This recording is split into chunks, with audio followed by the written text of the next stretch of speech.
Yo, welcome to another episode of Simply Bitcoin Live. We're your number one source for the peaceful Bitcoin revolution with the curve-breaking news, culture, matic warfare. We will be your guide through the separation of money and state. Man, oh man, so many awesome clips coming out of the Bitcoin Policy Summit live stream.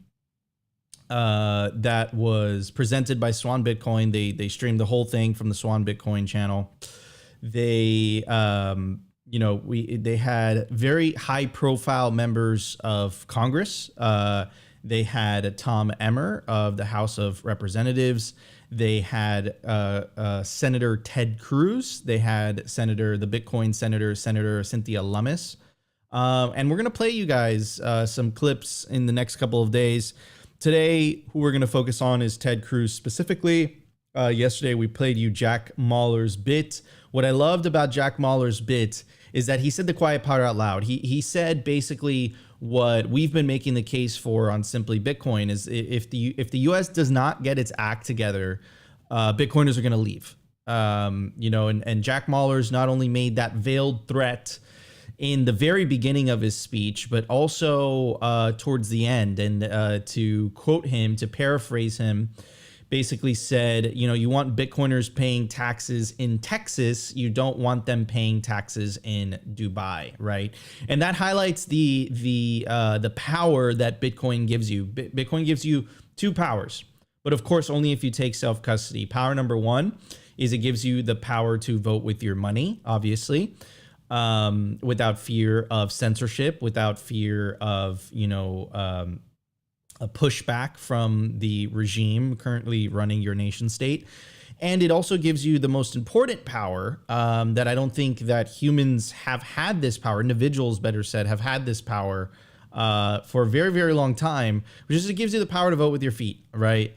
If you could memorize 12 words, you can cross a border, and it's going to be very, very difficult for those border guards to extract the wealth, right? And, some of the capital controls that are in place, right? And of course, they use the excuses. They use very similar excuses as, the Financial Action Task Force and the IMF. It's all under the guise of financial stability and terrorism and money laundering and et cetera, et cetera, et cetera. And right now, currently, if you get on a plane and you go to another country, you have to report any assets that you have if you have any assets on person that are worth more than 10,000 US dollars. But it's funny because when they implemented that, right, and when they implemented the reporting requirement for this $10,000 rule, back in the 70s with the Bank Secrecy Act. The thing is that $10,000 back then was the equivalent to I think it was $70,000 to $100,000. So, but it's funny because they left the same number, right? And then ever so slowly inflation did its thing, and politicians are not incentivized to change that number, right? So, this all goes back, it all ties back to the theory from the sovereign individual that the rise of information technologies are going to empower individuals, the likes of which has never been seen before in human history. And therefore, in the long run, it's going to heavily impact the wealth extraction mechanisms that the state has at hand. And I'm not talking about specifically taxes here, right? Taxes is a whole other hot button issue. Some people are like, look, low taxes. Some people are like, I'm pro taxes, but I'm not going to talk about that. What I'm going to talk about is the wealth redistribution mechanism that is the most harmful, that governments are using that to pay for endless wars and to pay for these social programs that you might not agree with. They use that to buy certain votes. And that is the wealth redistribution mechanism of inflation, right? And Bitcoin is basically an opt-out mechanism. It's like, you know what? I don't want to opt into inflation. I actually want to save and use money that actually increases in purchasing power over time, right? So, you got to connect the dots, right? And I think that's really what Jack Mallers said yesterday in yesterday's speech. Look, if you guys don't, accept this technology, if you don't take advantage of this technology, Bitcoiners are going to move, right? So I think that's why, the Bitcoin Policy Summit was so influential in the swamp, in the Imperial City of Washington, D.C., and I think this is just the first inning, though. This is the first round. So we're very excited to cover all that today. But before we start the show, I want to introduce my awesome co-host. He's made it through the week. How you doing, Opti? How much coffee have you drank this morning, Honestly, brother? not enough. We ran out of coffee over here, so I actually had to. I know, tomatoes. I had to go to Starbucks this morning and get me a double espresso and a medium coffee. I know. Consumerism is bad. Whatever. So I didn't have as much coffee as usual, but I think it's just starting. Maybe it's just the adrenaline of being live that all right, we're good to go. But yeah, man, I really love the intro, because it's something that we cover here every single day. It is the fact that the current world has not caught up to where the world is going yet, and this is because of Bitcoin. And it's very interesting to see the world, or the powers that be, try to wrap their head around what's going on right now, and they really do seem to be like dinosaurs. What's up, bro? Anyways, we already know what we're doing in the news. I think we know what we're doing in the numbers, but let's bring up our guest today, because he is a CFA, and we are going to have this conversation about, people that are supposedly in the know, that are supposedly going to guide your finances better than you, and most of them don't understand what is going on yet. But hey, recently orange pilled, and hopefully we can get that message out there so that more people catch up to speed on what we are doing here as Bitcoiners. So let's bring up Rajat. I think I said it correctly. Rajat, welcome to the show. Could you tell everybody, for anyone who doesn't know, what a CFA is? So CFA is a chartered financial analyst. We basically just go through, try to analyze assets based on qualitative and quantitative features, qualities. I think Bitcoin, a lot of people in that industry, a lot of people in the traditional finance industry, they ignore Bitcoin because it has no tangibility. But I've kind of realized over time that tangibility in a digital world means nothing. So yeah, exactly. There's gonna be some sauce in the culture today. I'm really looking forward to the show. Anyways, everybody, no more delay. Let's jump straight into it. Let's get to the numbers. We also have a very special announcement. I'll get to it in a second. Anyways, let's start the show. The Bitcoin numbers. Brought to you by Nodl. At this point, you should be running your own Bitcoin node. If you don't use your own Bitcoin node, you're trusting someone else's. Run your own version of Bitcoin Core, the Lightning Network, Whirlpool, and Dojo, all from the comfort of your own home. And if you're a digital nomad, you have absolutely no excuse, because now you can run a Nodl through a virtual private server. Visit nodl.eu today. All right, everybody. I also want to tell you about Bitcoin 2023. It's going to be the largest Bitcoin conference on the face of the earth. Miami Beach, Florida, May 18th through the 20th, 2023. It's less than a month away. It's a couple weeks away. You can use the promo code SIMPLY to get yourself a 10% discount to this amazing conference that you don't want to miss. Let's go through some of the speaker Hold on, wait, Nico, is it 21 days away? I think it's or 20. Was yesterday 21 days I think away. Yesterday was 21 days. Dang, we missed it. All right. Anyways, go on. Anyways, the speaker list includes Michael Lewis, who is the author of The Big Short, Moneyball, some of which have been turned into very famous movies. We have Michael Saylor, Arthur Hayes. We have Alex Gladstein, Tulsi Gabbard. We have Eric Weinstein. We have Adam Back, Jack Mallers, Stacey Herbert, Patrick McHenry. He is a member of the U.S. House of Representatives. You're seeing this more and more. And I want to emphasize that. We have the Bitcoin senator, Senator Cynthia Lummis. We have a member of government from the country of Indonesia, population of 237 million people. Very curious to see what his announcement's going to be. And of course, Lynn Alden. We have Jeff Booth, Natalie Smolenski, Alex McShane, Robert Breedlove. I'm just going down the list. This is absolutely loaded. Look, Optimist is on there as well. He's going to be holding it down on the analyst desk. We have Greg Foss. Nico's going to be there. I'm going to be hosting some panels as well.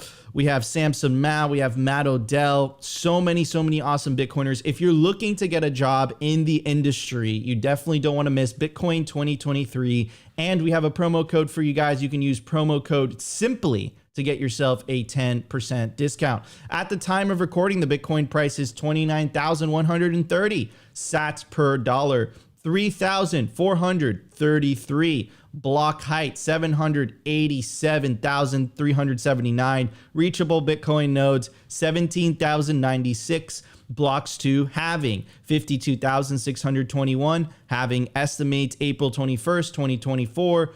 Total Lightning Network capacity, 5,379 Bitcoin. Capacity value, 156 million US dollars. Realized monetary inflation, 1.76%. And the market capitalization of Bitcoin, $564 billion with a B. Anyway, so I was mentioning the Bitcoin Policy Summit that was presented by Swan Bitcoin. On the Swan Bitcoin YouTube channel. You could see the entire live stream. It's about 8 hours. So much sauce in there. Definitely recommend it. But we're going to play you a clip from it today just to give you an idea of what the purpose of this was, right? So we read you guys this yesterday, but just in case you guys didn't tune in, it says the conference aims to tell stories about Bitcoin that so often go untold. How Bitcoin is a human rights tool used in the struggle for democracy and global freedom. How the U.S. could leverage Bitcoin as a strategic asset to achieve its geopolitical goals, and how Bitcoin could serve as a unique stabilizer of energy grids and an unlikely player in our country's renewable energy future. Okay, so no more delay. I want to play you a clip from Ted Cruz himself, and let's hear what he has to say. Excited and incredibly bullish on Bitcoin specifically, crypto more broadly, but Bitcoin in particular. I think Bitcoin is clearly the alpha in the crypto sphere, both in terms of coming first and also being clearly the most dominant. I think the analogy of digital gold is powerful. And the insight that led to its creation is still extraordinary. Listen, I'm a Bitcoin investor personally. I have a standing buy order. Every Monday morning I have a buy of Bitcoin that comes in, and I own a little more than 2 Bitcoins. So and every Monday I own a little bit more. And I will say, I bought the dip, which I was quite happy with, but I'm also a long-term investor, so I'm fine with some volatility, and I recognize that there's going to be going ups and they're going to be going down, but 21 million is a number that is a firm number, and I think one of the attractions to Bitcoin, certainly for me, but for many, is as a hedge against inflation. And particularly when you have irresponsible politicians in Washington that spend money like drunken sailors, which is actually not fair to the sailors because at least they're spending their own money, and that print trillions and trillions of dollars. We see inflation all across the country. That was driven by this spending binge that happened the last 2 years in Washington, and it unleashed significant inflation. I think Bitcoin is an important check against that. I think it is also powerful in that it is decentralized, in that it is far less susceptible to government control. Listen, I like Bitcoin for the same reason that the Chinese Communist government doesn't like Bitcoin. They don't like Bitcoin, and they banned it because they can't control it. And Elizabeth Warren doesn't like Bitcoin because she can't control it. So obviously Ted Cruz hasn't gone full circle yet. You know, he's still saying, oh, it's because Bitcoin is leading the pack. He doesn't quite understand that, only Bitcoin could offer the separation of money and state, because Bitcoin is the only one that is truly decentralized. It's not run by a foundation. It's not run by an elite, when I talk about fiat money, I say a bureaucratic elite that control and make the decisions and pull the strings. But as in the case with shitcoins, it's a programmer elite, that are the developers, the developer elites that get to pick and choose what monetary policy is best suited for them to benefit, and everybody else loses. Bitcoin levels the playing field, but I think the signal there when Ted Cruz was talking was really the fact that he mentioned that he was dollar cost averaging into Bitcoin. And that's what you need. You need more politicians stacking Bitcoin, because that radically changes their incentive structure. That incentivizes them to pass more favorable Bitcoin laws, that incentivizes them not to be anti-Bitcoin, because they're holding it, right? So you actually want more members of government holding Bitcoin, whether they're on the left or the right, because they're incentivized to protect their investment, right? So, this is a bottom up movement. This is Bitcoin's incentives stay winning, right? And ever so slowly that DCA that Ted Cruz is holding on to is going to be more and more significant as number go up technology does this thing. So Ted Cruz is going to be even more incentivized to protect his investment. We know that Cynthia Lummis as well, right, has, an investment in Bitcoin. She's a hodler of Bitcoin. So we need that number to keep going up. So we have 2 members of Congress confirmed that are Bitcoin hodlers. We have 48 more to go. And as NGU technology does its thing, I suspect that number will continue to go up, right? So this is a start. This is about infiltration. It's really infiltration, for lack of a better word. This is a peaceful infiltration into the members of government, getting them to hold onto Bitcoin. And if they hold onto Bitcoin, they're not incentivized to attack it. And of course, I know what a lot of Bitcoiners are saying in the audience. Nico, this doesn't matter. I run my own node. I take self-custody of my own stack. This doesn't affect me, F the state. And you know what? I think in the long run, you're right. But during this transition period where we're transitioning from the current system into the new system, I'll tell you something. They could sure make your life a living hell, and they are hell bent on doing just that. We know what the Biden administration's stance is on Bitcoin. We know how Elizabeth Warren feels about Bitcoin. So there are definitely hostile members of government that are against this thing. But as number go up technology does its thing, and as Mother Nature also does its thing, and the fact is that the vast majority of people that hold Bitcoin are the younger generation. And as the younger generation start to get older and they start to get into positions of power, and they start to become CEOs, they start to become senators and congressmen and congresswomen, right? It's gonna be very difficult for them to act against their own incentives, right? So it's the slow takeover, the slow infiltration. And as time progresses, this will just continue to accelerate and accelerate and accelerate, as number go up technology is the best convincer. That is what got you here, is number go up technology. That is what gets most people here. But it's funny. You come for the wealth, you come for the riches, you come because you think you're going to get rich, but you stay for the revolution, right? And this is what it's all about. Anyways, Opti, what's your take on this? And then we'll pass it on to our guest.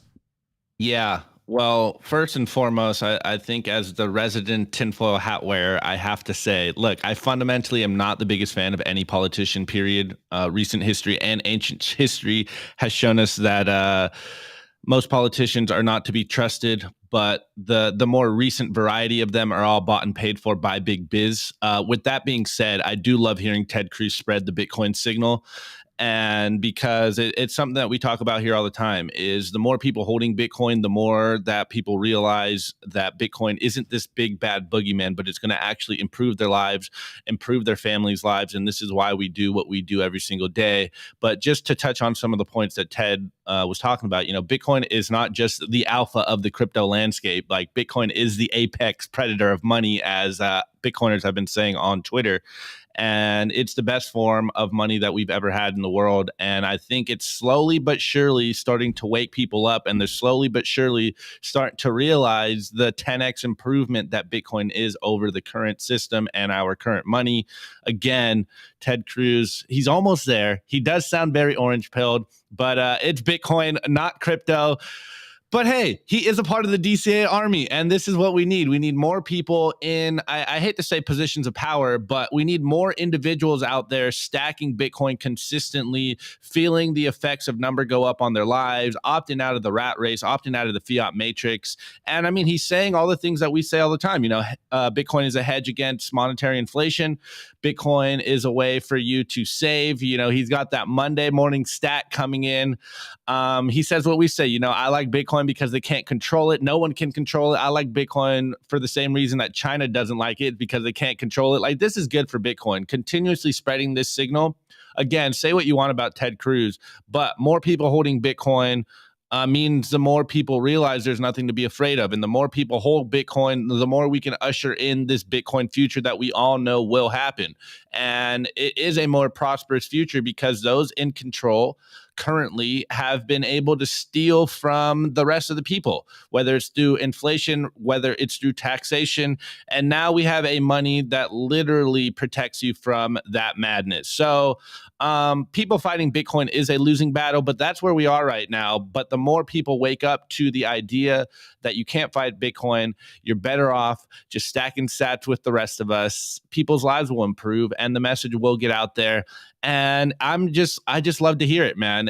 Again, I'm not the biggest fan of politicians, but yeah, Ted Cruz sounds like a Bitcoiner to me. Except there's one thing, Teddy. Stop doxing your holdings, bro. Like, I know that's what makes people feel good, especially coming from a traditional financial world. It's like, I only hold this much Bitcoin. It's not too much. It's at least some, and it makes people feel good about the fact that, like, okay, he's not fully balls deep in Bitcoin, but at least he's got his toes in there. But hey, don't dox your holdings, bro. Like, you don't want to be doing that. That's not a good thing to be doing. But I understand. It's like the level 1 Bitcoiner stuff. Like, how coins you have, bro? How coins you have, bro? But yeah, hey, that was some pure signal. He's like, I don't know, this close. I think the Bitcoin, not crypto, axiom is like his way of, like, not being too overtly aggressive about the message. But once he's just full out Bitcoin maxi on us, I might change my tune and might actually like a politician or two in America. Yeah, I mean, it's not even about liking a politician. Like, it's not even about liking Nayib Bukele. It's not even about liking, even though I do like Nayib Bukele, but it's really about aligned incentives, right? And I know, for example, if Ted Cruz has a nice stack, or I know if Nayib Bukele he's bet his country's future on Bitcoin, making Bitcoin legal tender, I don't really have to trust him 100% or like him 100%, but I trust their incentives, right? I trust their incentives make them a little bit more predictable on what they're going to do. Do you think Ted Cruz is going to be for any anti-Bitcoin regulation that might affect, the worth of his bag? Of course not. He's not. You're not going to act against your own incentives, right? So anyways, that's what it's about. It's the slow infiltration, right? Oh, am I going to go down this rabbit hole? Yes. Okay, I will go down this rabbit hole. There's a very famous saying called the slow march through the institutions, right? And there has been political ideologies that have done this successfully throughout history. And Bitcoin, well, it's a slow march through the institutions, baby. And we will slowly take them over one by one, and these people will be holding Bitcoin, right? Why? Because number go up. Why? Because it provides the best incentives. So good luck fighting against that. Bitcoin's incentives will always win over government coercion. A central bank digital currency does not get rid of inflation, and that is something that we must highlight and we must point out. Anyways, Rajat, what are your thoughts on all this, brother? Are we seeing things that are not there? Are we crazy crazy Bitcoiners or connecting the dots that don't quite exist? I think Bitcoiners are generally a little bit. I think there was an article from the New York Times that said Bitcoiners aren't financially literate, something along those lines. But I noticed that a lot of the people who are they don't like Bitcoin because they see the fluctuations in price, so they think that it's not an inflation hedge. But I think most people don't understand how inflation works either, right? I mean, most politicians don't understand. I don't think Jerome Powell understands how inflation works, to be honest. Like based on the things that he says, based on just whatever comes out of his mouth, it just makes him seem like he doesn't know what he's talking about. I think there was something where there was a clip where he said, "We're learning more that we don't know about inflation. We don't understand about inflation." It's pretty crazy that he's the one who's pretty much handling the monetary policy for the whole world, right? And he doesn't understand monetary policy, it seems. So I know a lot of the posts that I put up. I mean, it's constantly no, Bitcoin's not an inflation hedge. It wouldn't have gone down so much in value if it was, but clearly there's a lack of understanding there.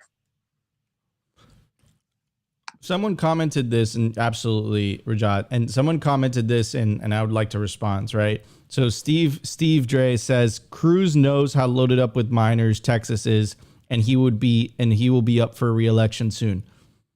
Exactly. That's the point. That's the point, is that you don't have to trust these people individually. You just look at, they're incentivized to do this. They're incentivized to say these certain things. A big portion of a nice chunk of the Texas economy is coming from Bitcoin miners. So obviously a senator from Texas, what is he going to do? He's going to try to protect that industry. So this is what we're talking about, aligned incentives. And, Bitcoin is all about incentives. It's literally baked into the game theory. We have aligned incentives, and they're advocating for a system that has disaligned incentives. Anyways, everybody, let's get to the news. But before we get to the news, I have to make an announcement. Coming up, the Touch the Tips ceremony is going to be happening in Miami at the Bitcoin Grove, where BTC Sessions and I we're going to be coming together, and we're going to be having a live Simply Sessions on stream. I will be dyeing. Yes, I will be dyeing a portion of my hair blonde, and Ben and I will be touching our blonde tips. I know that sounds weird, but that's just because mad weird. That's just because that's your imagination speaking. Anyways, I want to read some of the description. Luscious golden locks shall combine and possibly create a god candle, the likes of which Bitcoin has never seen. We will have also a few drinks at the event. Upon successful hair dye treatment, the two streaks shall come together and be as one. Will hashtag touch the tips result in a massive price pump? Is this part of Yellow's prophecy? Was this the trigger that Bajal foresaw in his $1 million price prediction? No one could be sure, but you can be damn sure that attending will make you part of the Touch Tips tribe forever. Join us at Bitcoin Grove, Tuesday, May 16th, 1 p.m. to 4 p.m. And if you want to know more about it, check the video description. There's a link to it, and you can buy yourself some tickets. Anyways, everybody, no more delay. Let's get to the news. Let's do this. The Daily News. The Daily News is brought to you by Blockstream Jade, built by Bitcoiners for Bitcoiners. It's an open source hardware wallet for the cold storage of Bitcoin. Check out the brand new limited edition color, the transparent green jade. Blockstream Jade houses a full color camera, allowing for fully air-gapped Bitcoin transactions, scan and display QR codes directly on the device, assign transactions, and verify addresses with ease. Use your Blockstream Jade with your favorite wallet software, such as Blockstream Green, Blue Wallet, Electrum, Sparrow. Get yourself a Blockstream Jade today and take self-custody of your Bitcoin. I also want to give a shout out to our other sponsor, the Orange Pill app. Stack friends who stack sats. It's the #1 resource for Bitcoin only events. Create your Bitcoin only event. Find Bitcoin only events near you. Search by location, by date. Are you going to Miami? I'm sure your day will be full of amazing speakers and talks, but what are you going to be doing at night? There's nothing worse than being in a city full of Bitcoiners, but you're in your hotel room watching TV. Hop on the Orange Pill app events page and find all the Bitcoiner events on the fly. Download the Orange Pill app today in your app store. Anyways, let's move on to what we are going to be talking about today. This is some victory. This is victory. And again, the reason I want to mention this is because the same exact thing happened in Nigeria. In the case of Argentina, the Argentinian government received a bailout by our friends over at the IMF, of which Christine Lagarde used to be the head of, Opti's ex-girlfriend. And, she got convicted of a crime and they rewarded her with becoming the head of the European Central Bank. It's interesting how those things work, right? Anyway, but what happened was very interesting. Even with the government of Argentina trying to de-incentivize the adoption of Bitcoin, the exact opposite happened. And something very similar happened in Nigeria. In Nigeria, they rolled out their central bank digital currencies, the e-Naira. But what happened? Very low adoption rate and very high Bitcoin adoption rate, specifically in the younger population. Now, why is this the case? Well, when the guy on TV in the suit that's supposed to be representing the government saying, hey, you must hold on to your state money. It's the patriotic thing to do. But when you're, in this case of Argentina, enduring 104% inflation, in the case of Nigeria dealing with double-digit inflation, you don't really care about what the guy on TV has to say. You care about whether you can or you cannot put food on the table for your family. So the alternative of Bitcoin becomes a lot more alluring to you, right? And this is what we were talking about. We've been talking about a lot about incentives during this show. This is an example of Bitcoin's incentives. And there's really nothing the established order could do about that. They're not going to be able to match Bitcoin's incentives. They're always going to want to debase, and they're always going to want to control the money flows, right? And because of those two reasons, no matter how they roll out the CBDC, Bitcoin will always be superior in the eyes of people because its incentives are just better. Anyways, it goes on to say, the growing crypto economy is constantly at odds with economic policies coming out of ailing Latin American economies like Argentina. The Argentine peso informal dollar exchange rate, called Dólar Blue, is making new highs, reaching a 497-to-1 ratio on April 25th, and inflation numbers surpassed 100% year over year as of March. And yet, despite these numbers, the International Monetary Fund is negotiating a new payment agreement with Argentinian President Alberto Fernandez's government, which reportedly includes a demand for more restrictive crypto policies from the Fernandez administration. That's right. The current clauses weren't enough. Now they want even more restrictive policies, even though the country is dealing with 100% inflation. Who are these people? I'm going to pull it out. I don't like saying this very often. These people are monetary fucking demons, okay? What type of BS is this? Clearly, the IMF does not care about the people of Argentina. Clearly, excuse me, Clearly, the IMF cares about the IMF. But there is some good news. And the good news is that still the scene over there, the Bitcoin scene, or to be fair, the crypto scene, of which you could be pretty sure that Bitcoin is a part of, obviously, is still booming despite that, just like in Nigeria. Why?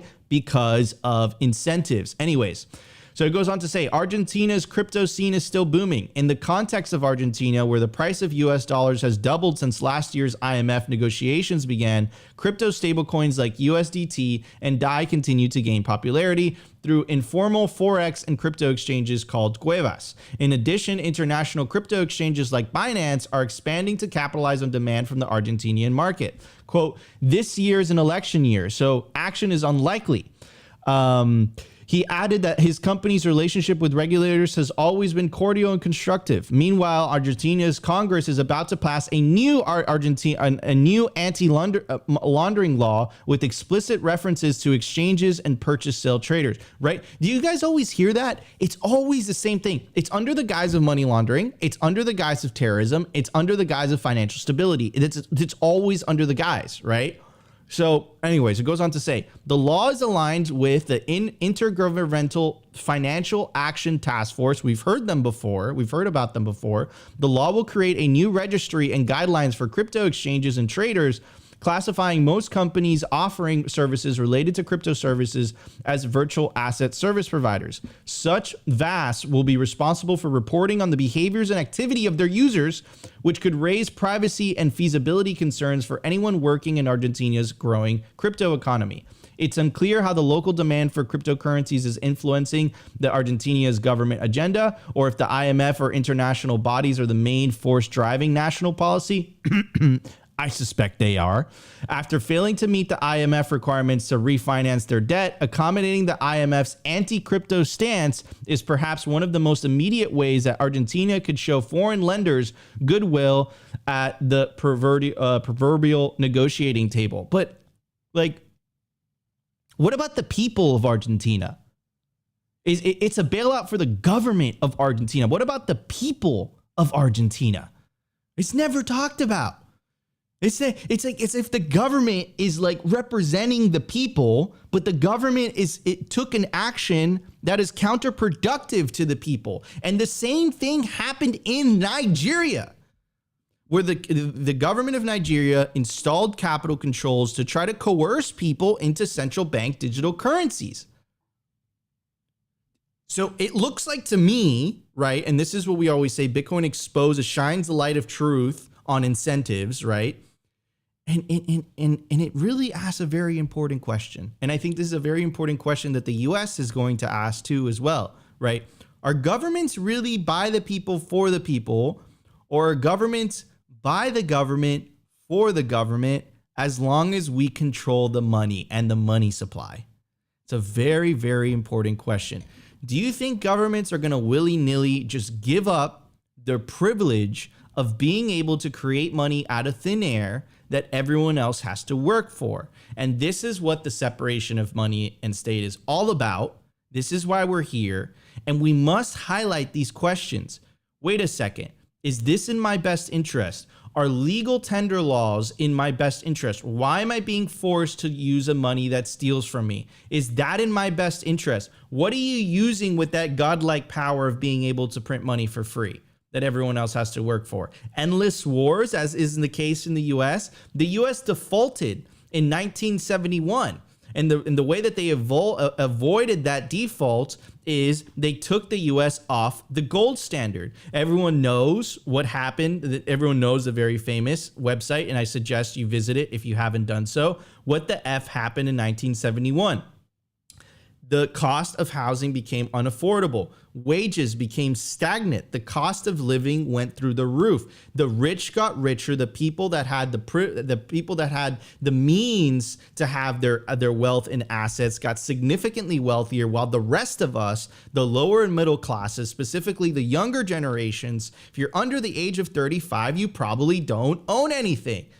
So is this system that they're fighting for, and they're saying, oh, this is for the greater good, is this system really for the greater good, or is this system really for them? And this is something, by the way, that Tucker said, and we played you in a clip, I think it was yesterday.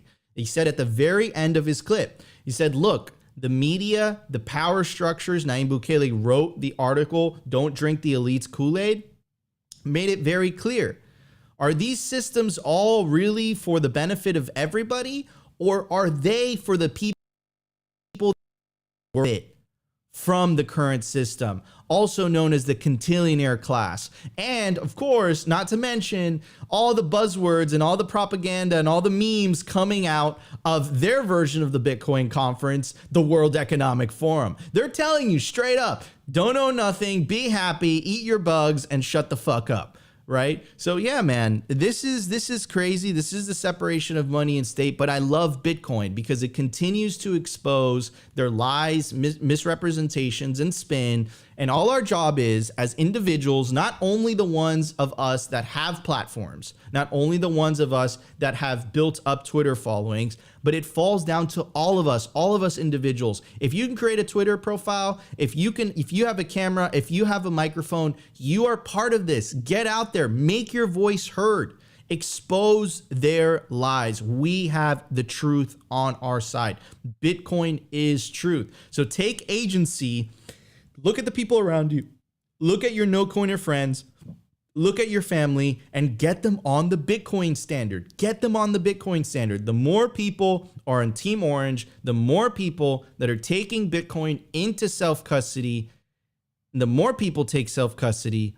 And if the vast majority of people are taking self-custody, we win this thing and there's absolutely nothing they can do about it. But anyways, if you are taking Bitcoin into self-custody, don't put your generational wealth, your Bitcoin wallet seed phrase on paper. Put it on steel.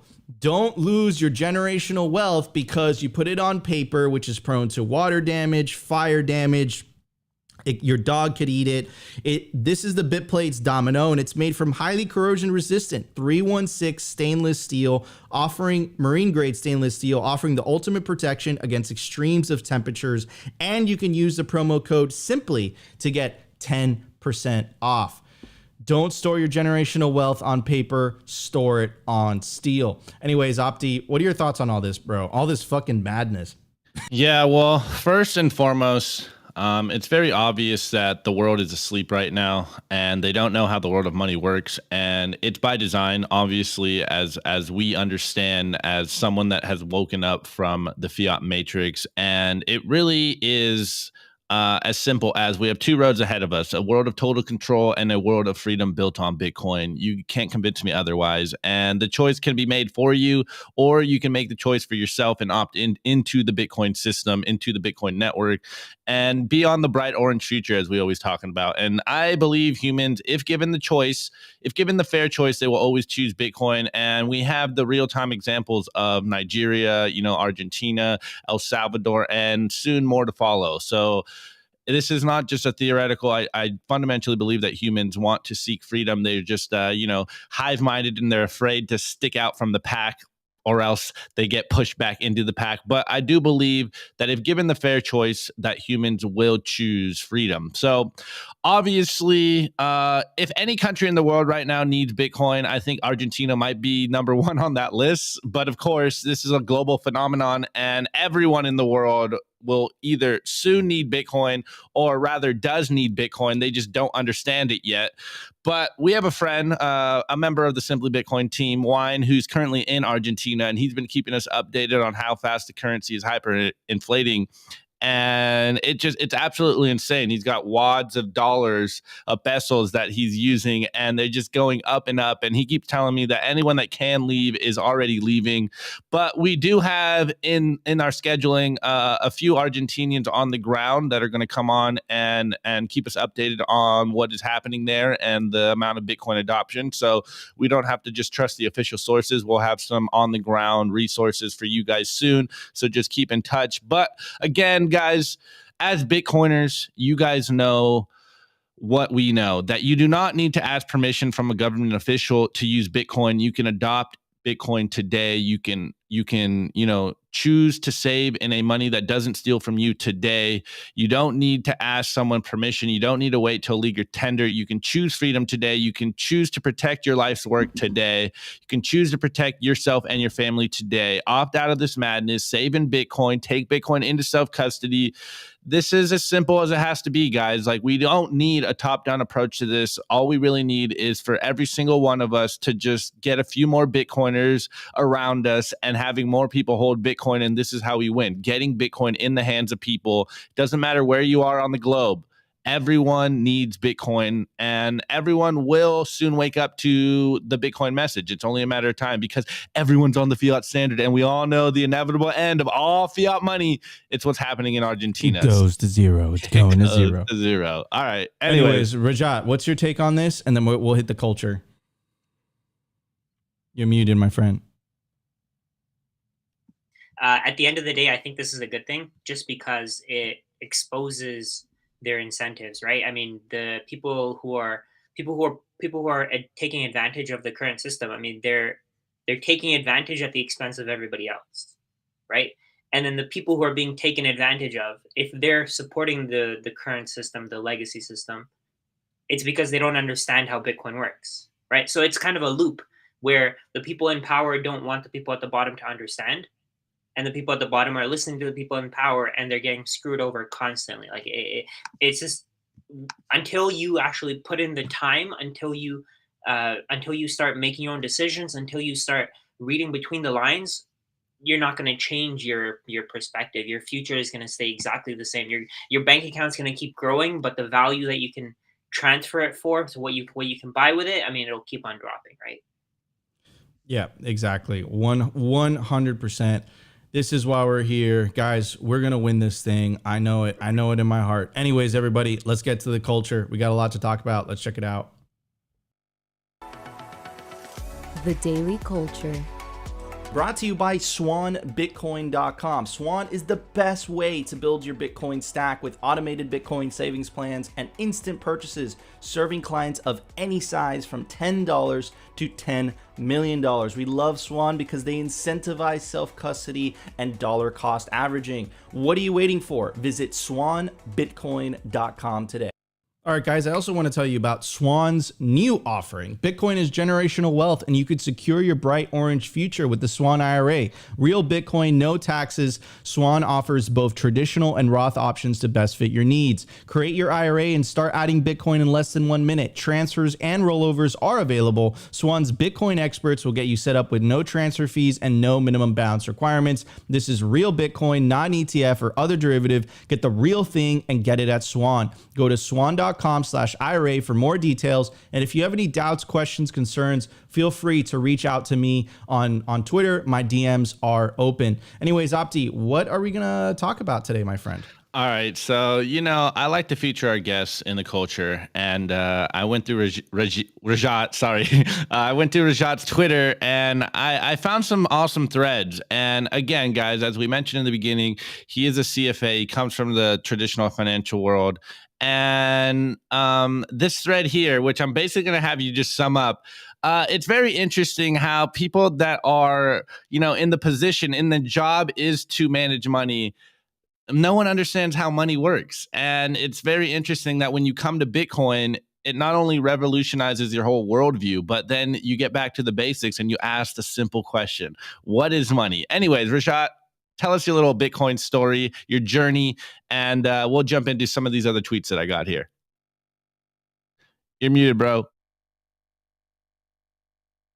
In 2020, when the pandemic hit, the lockdowns happened, I had a lot more time to just spend learning, taking the time to understand what's going on around me. I noticed that over time, prices of things are just constantly going up. I mean, it's not like we're really getting raises to match those. I mean, the raises that I was getting were around 3 to 5%, when the real cost of goods was increasing significantly more. So in 2020, I think I might have listened to the Bitcoin Standard, the audiobook for that, the book. I think it just completely changed how I thought about the history of money, why gold is even valuable. I mean, most people still don't know why gold is valuable. They think it's valuable because it's scarce, but it's not. It's because there's a cost to mining it, and that's what gives that's what gives gold value. I mean, right now, Bitcoin has that same value. Mining it has a cost. More people want to mine it. So the cost is constantly going up. And because of that, this because the supply is constantly decreasing, the demand that's exponentially increasing will obviously increase the price over time. The number goes up. I think that was something that really got me. The number goes up. Technology. Over time, I started learning about why Bitcoin is the money that most people will choose over the long term. Right now, a lot of institutional investors don't understand how Bitcoin works. So, I mean, this is the first time that the regular every average citizen, everyday person can actually front run the institutions, and it's a once in a lifetime opportunity, and most people are missing out on it, and they're waiting for institutions to guide them to take the lead. But I mean, that's something that I didn't want to do. I used my time to actually learn. I actually listened to a lot of your podcasts. I listen to them every single day. I mean, it opens your perspective on what money really is. It's a way to transfer value. It's really nothing else. It doesn't have to be physical. It doesn't have to be tangible. As long as people believe that something is money, it will be money. And Bitcoin is the first form of digital scarcity, and a lot of people are finally understanding that. Absolutely love it. If you do recommend Bitcoin, how has it been received by your peers and your customers?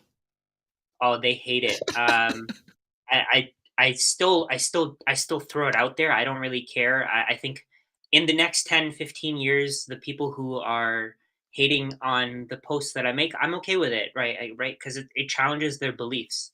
And when your beliefs are challenged, you're always going to be pushing back, right? So, I mean, the comments on a lot of my posts, they're telling me that I'm a sellout, but at the end of the day, the people who aren't putting in the research are the ones that are sellouts, right? So they're not making a knowledgeable decision. They're not making a logical decision. They're going based on the fact that the U.S. dollar will always be money, and that will never change. So I think a lot of the people who are making money from the legacy system, they're making money and they're okay with it. They're happy with it, but they don't realize that there's billions of other people who have no bank accounts, who are constantly living in poverty because the money that they're using is just losing value day in, day out. Yeah, I couldn't agree more. I do have some more tweets over here that I think are very good. And it's stuff that we say all the time on the show. So I can tell that you're definitely listening. You go, Warren Buffett, Bitcoin has no value. Hillary Clinton, Bitcoin has the potential for undermining currencies, for undermining the role of the dollar as the reserve currency, for destabilizing nations, perhaps starting with small ones, but going much larger.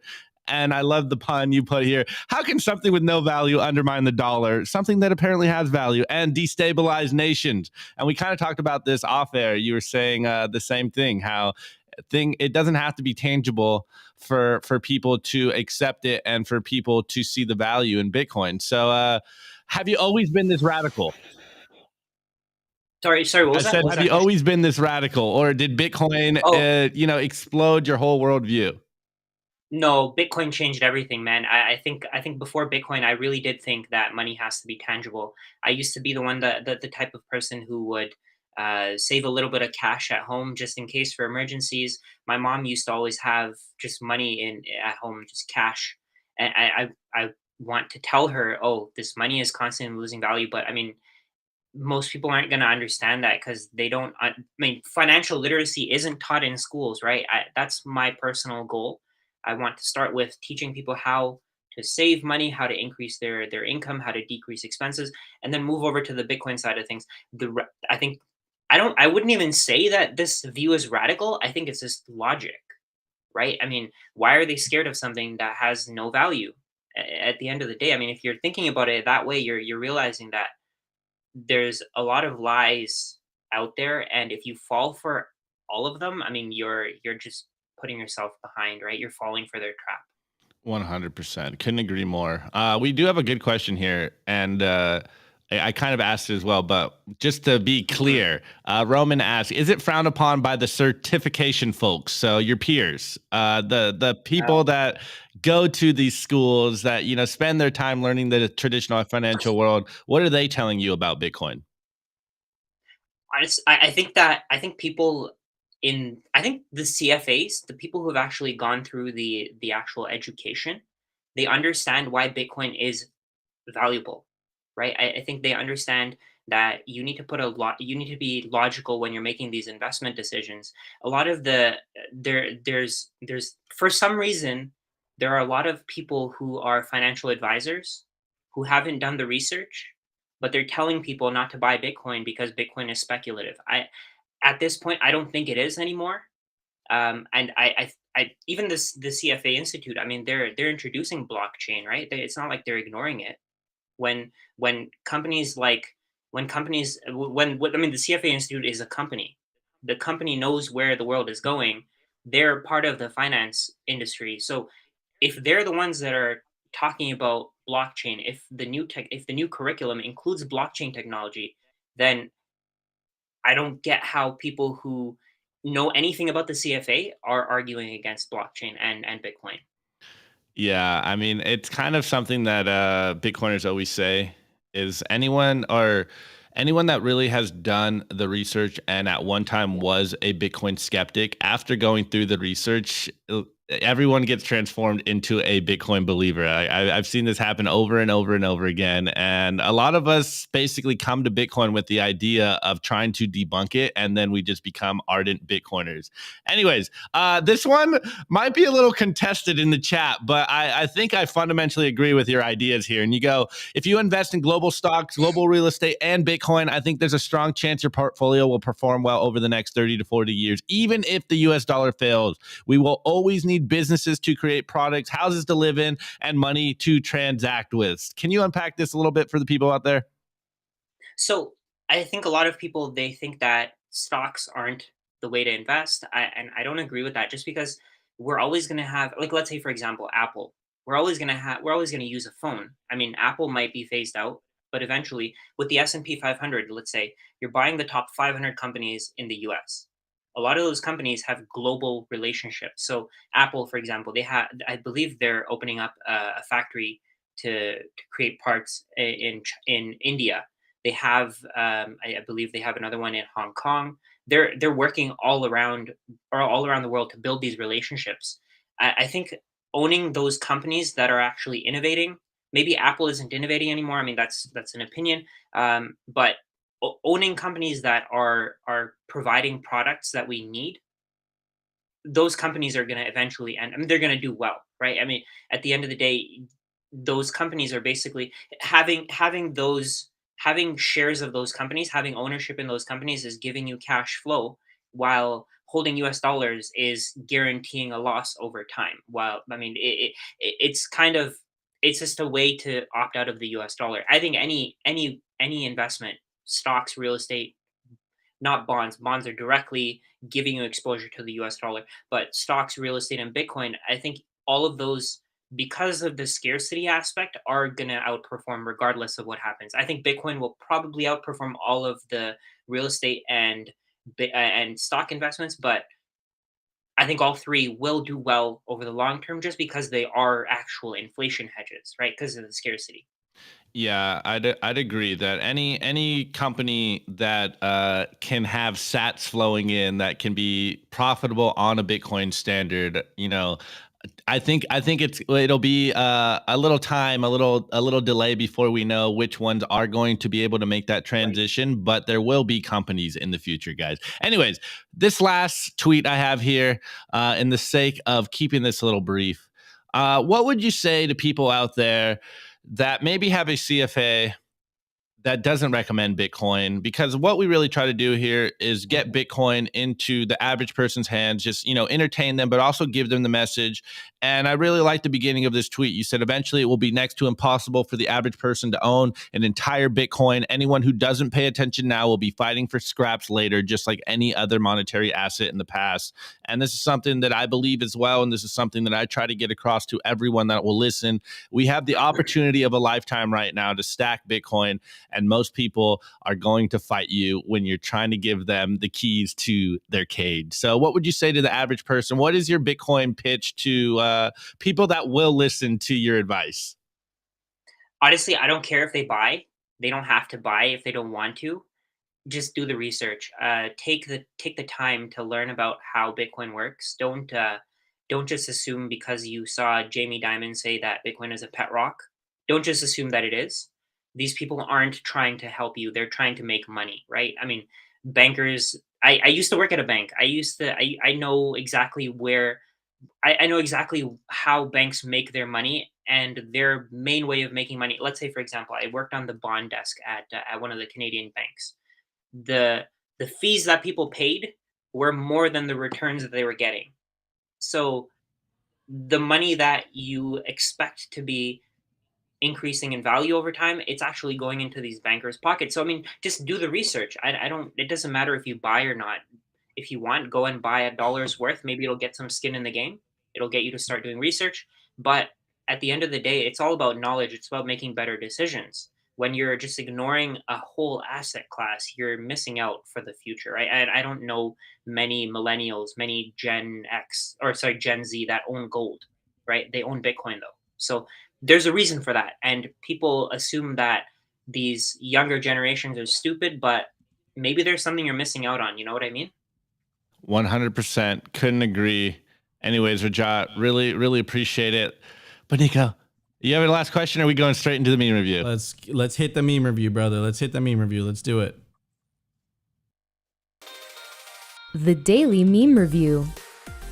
Brought to you by Kaboom Racks. I get this question all the time. Nico, where should I buy Bitcoin miners? The answer is Kaboom Racks. It's the best place to buy Bitcoin miners. That's where you're going to find the best deals and the best prices. Start your mining utopia today. To check out their racks, you got to go to t.me/Kaboom Racks. Join their Telegram group and start your mining journey today. Kaboom Racks. All right, everybody. So I've been getting a lot of DMs. The Miami Bitcoin conference is coming up very soon. Nico, Opti, what are you guys doing? Opti and I will be at the Bitcoin Miami at the Bitcoin 2023 conference in Miami Beach. You can use promo code Simply. You get 10% off. We will be also at the Touching the Tips ceremony at the Bitcoin Grove during the Bitcoin conference week. And I will also be at the Thank God for Bitcoin 2023 Miami conference as well. Get your tickets quickly, specifically for the Thank God for Bitcoin conference, because there's only a limited amount. Those are the events that Opti and I are going to be at. And of course, we're going to be around, a lot of the pleb parties and a lot of these other things.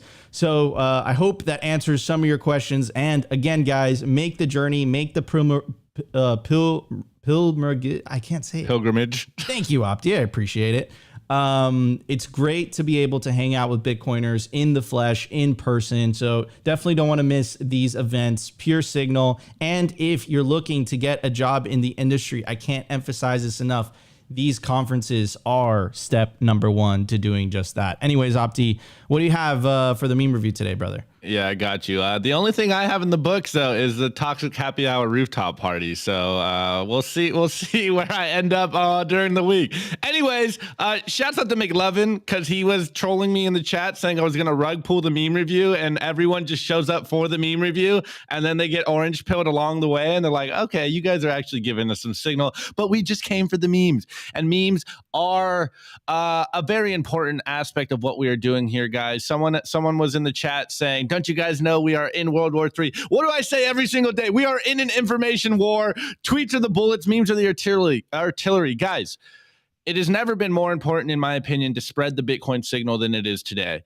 I look around outside, and it's never been more obvious why we need Bitcoin. We are seeing everywhere in real time the reasons why we need Bitcoin, and the way to protect yourselves and your family is to save in Bitcoin. As the saying goes, only put as much fiat in Bitcoin as you don't want to lose your purchasing power. So Here we go. Here's the memes. Shouts out to everyone in the chat still trolling me. This first meme is by @EmptyBanks, and he goes, "The real flippening is when you stop wasting your energy on scams and join the real fight." And we got an iceberg here, and it's someone looking at a mountain, and the mountain is price. And then on the bottom, we have Bitcoin, and it's adoption, users, remittances, nodes, peer-to-peer, wallets, layer 2, SegWit, energy, distribution, difficulty adjustment, Taproot, hodling, cryptography, and decentralization. Shouts out to EmptyBanks. This next one is attributed to Nico, but we all know that this is BTC Therapist's work. Nico, I see you, but you guys can see up here. It's tagged here. Anyways, we got a Wojak crying, and it's the top. We got crypto, one Wojak crying, my coin is better, and then another Wojak crying, no, my coin is better. And then we got some Chad Bitcoiners at the bottom, and it goes Bitcoin. We got one going, BTC is truth, and the other Chad Bitcoiner going, BTC is hope. Let's free the world from tyranny and oppression. This is the why of everything that we do. And I saw this one as well, so I guess this might just be, I should have just done all BTC therapists today, but I chose not to. Here's another BTC therapist meme, and he goes, wake up, pour coffee, buy Bitcoin. This is the way. Anyways, we got a picture of his desk over here, and we got on the computer, you just bought 0.01 Bitcoin on Swan, and then we got a Jade and a cold card in his to-do list, DCA, go to a meetup, and orange pill people. He's got his Stratum V2 book saver. He's got some fold cards. He's got his Satoshi coffee, his El Salvador flag, his green skull of Satoshi. He's got Simply Bitcoin and Bitcoin Magazine on the clipboard. We got Sailor. There is no second best. We got the white paper. We got yellow. We got his hat. He has yet to go to his job at the McDonald's serving us fries, and the Bitcoin Standard and some orange pills. I absolutely love this one, bro. Okay, this next one. Shouts out to Kim Gage. Keeps tagging me in a lot of good memes, and he perfected his hashtag game. So maybe he heard last time.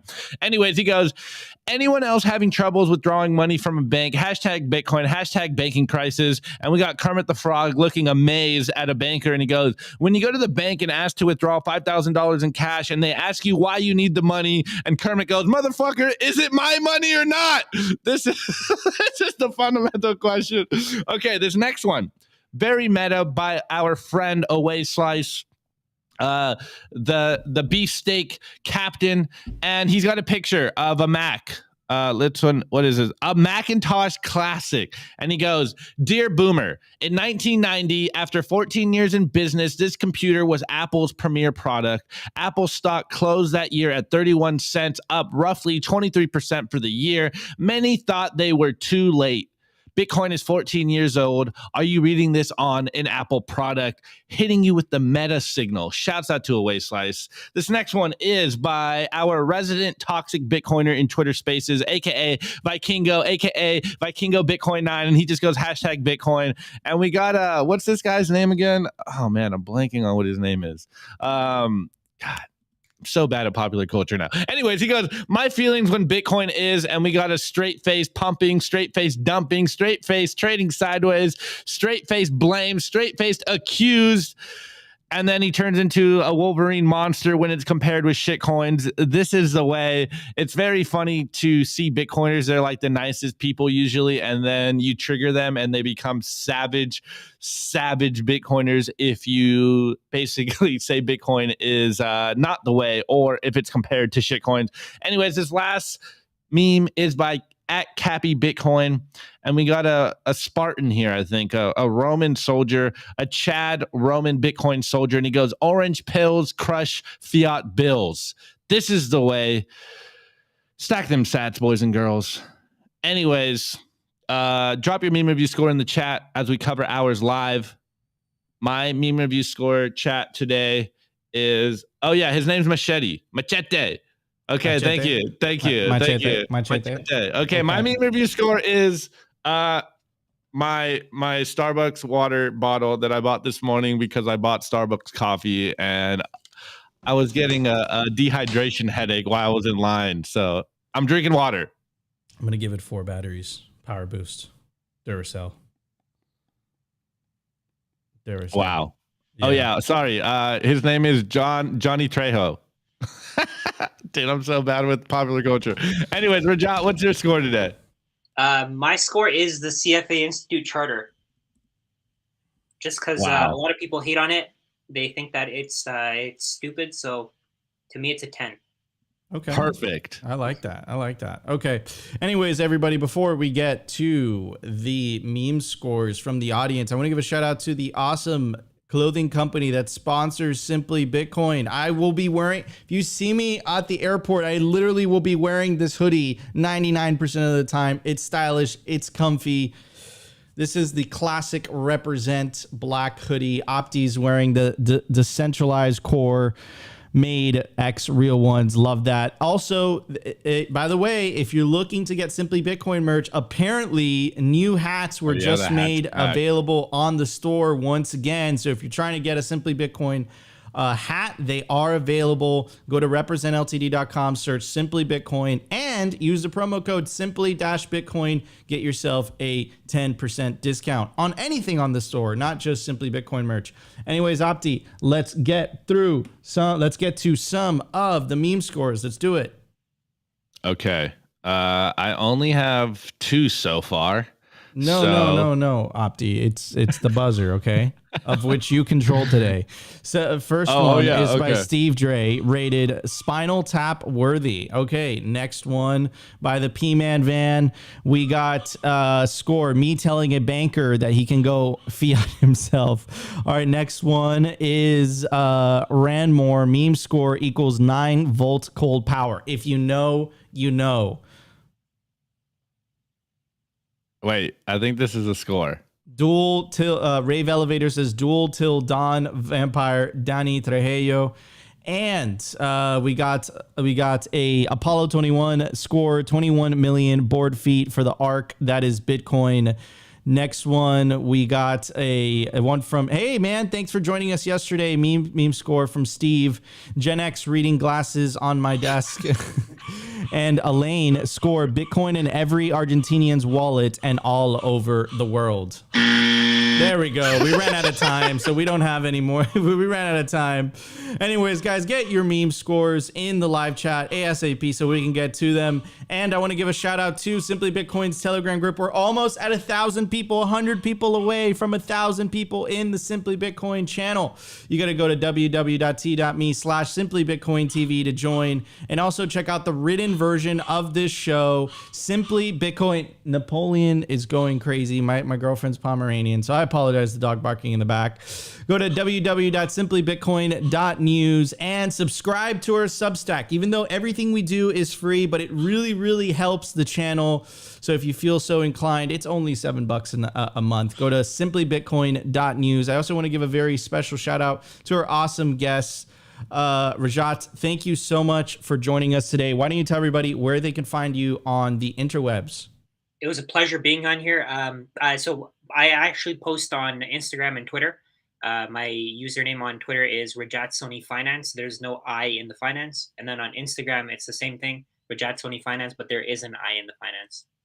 Okay, awesome, man. Well, I appreciate you joining us today. And this is what Simply Bitcoin is all about, guys. Simply Bitcoin, we try to bring in Bitcoiners from all walks of life, whether they're known, they're well known. We like to give them the platform, specifically the culture segment, so that they can tell their stories, right? Because there's always a unique story. You know, we all come to Bitcoin from different angles, different perspectives, but we always end up in the same place. And the same place is Bitcoin is the best money the world has ever seen. Anyways, guys, thank you so much for tuning in to Simply Bitcoin Live this week.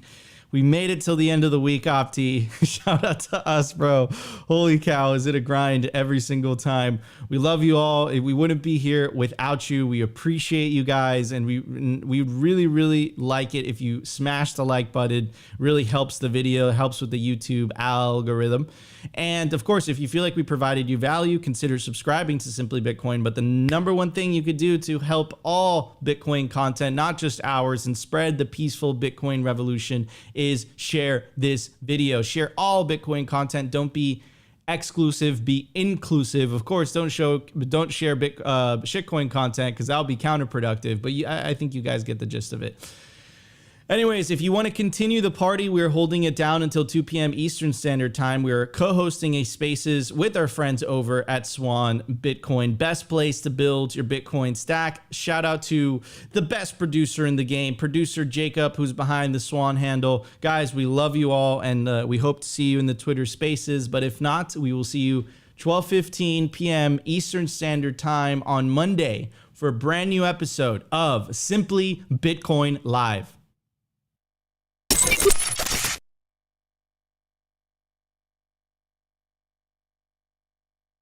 Oh my goodness. I'm just laughing at Nico at the very end. Anyways, what's up everyone? How you guys doing? You already know this is the Fridays Simply Bitcoin Spaces. I have a few friends up here, but I got to do the PSA. This is a Bitcoin space by Bitcoiners for Bitcoiners. So come up here. If you are a Bitcoiner, actually, I do look at your guys' profiles. So make sure you are a Bitcoiner or you have some Bitcoin stuff going on, or else I probably won't bring you up here. I'm the captain now. Anyways, what's up, guys? I had fun. Today was a good day. You know, it really is a grind doing content, but every Friday, it's like I'm finally recharged. You know,